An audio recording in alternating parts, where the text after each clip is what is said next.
चलो गाइज, एक बार फिर से स्वागत है आप सभी का हमारे न्यू ब्लॉग में। तो भाई आज हमारे यहाँ होने वाला है रुद्राभिषेक। हम सुबह सुबह निकल जाते हैं, मौसम थोड़ा अच्छा होता है, पर हम पंडित जी के घर जैसे ही पहुँचते, क्योंकि वही हमें पूजा का सामान दिलाने ले जा रहे होते हैं।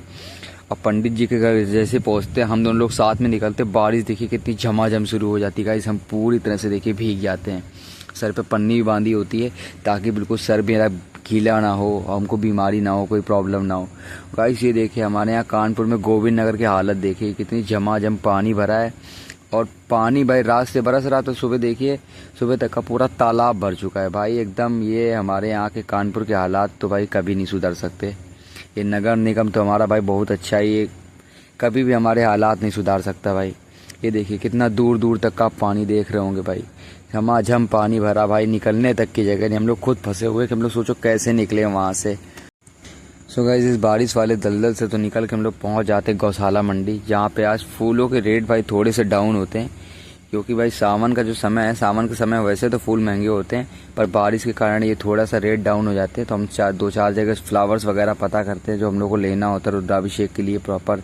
बहुत सारी चीज़ फूल पत्ती होती हैं, बेलपत्र वगैरह सारी चीज़ें होती है। मैं तो इतना आइडिया भी नहीं थी, पंडित जी को साथ में लेके आए होते हम लोग। तो हम लोग पहुंच जाते चारों तरफ फ्लावर देखने के लिए अपने लिए। सो गाइस हम इन भैया के पास पहुंच जाते हैं, इनसे हमें कुछ डेकोरेशन का सामान लेना होता है, डेकोरेशन का सामान लेते हैं।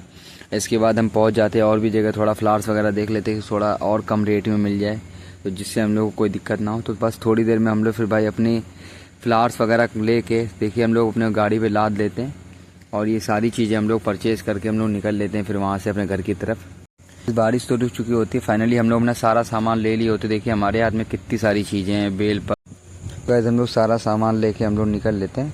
और गोविंद नगर साइड से ही हम लोग निकलते हैं, और इस बार रास्ता बदल देते हैं ताकि भाई हम लोग को जाने में दिक्कत ना हो, क्योंकि जो पहले रास्ता होता है भाई उसमें तो बहुत सारे गड्ढे। सो भाई थोड़ी देर में देखिए हम घर आ जाते हैं, अपने घर में सारा सामान हम ला के रख देते हैं गाइस। अब तो कितने सारी तरह के फ्लावर्स हमारे पास होते हैं, और हम लोग फाइनली कुछ देर बाद तैयार भी हो जाते हैं भाई, क्योंकि पंडित जी कभी भी आ सकते हैं पूजा करने के लिए।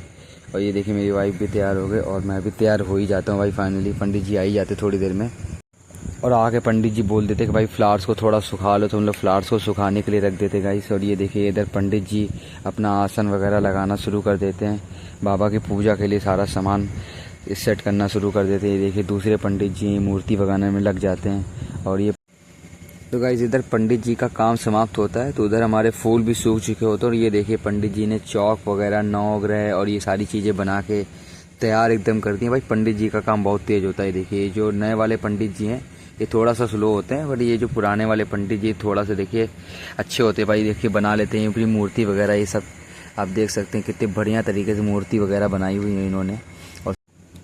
तो गाइस इधर पंडित जी का भी काम समाप्त हो जाता है, और हम लोग भी पूरी तरह से तैयार हो जाते हैं। पंडित जी हम लोग को पूरी तरह से आमंत्रण देते हैं कि अब आपको आके पूजा में बैठना होगा।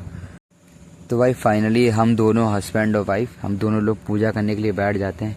ये देखिए हम लोग को पूरी तरह से मतलब अच्छे से विधि विधान से मतलब ढक के और दुपट्टा और ये गमछा लेके बैठाया जाता है पूजा में, ताकि हम लोग अच्छे से पूजन वगैरह कर पाएँ। ये देखिए पूरी मूर्ति उर्ति पंडित जी ने इतना अच्छे से बाकायदा बनाई हुई है। बुआ फूफा जी भी आ गए होते हैं गाइस। तो फाइनली पंडित जी पूजा स्टार्ट कर देते हैं।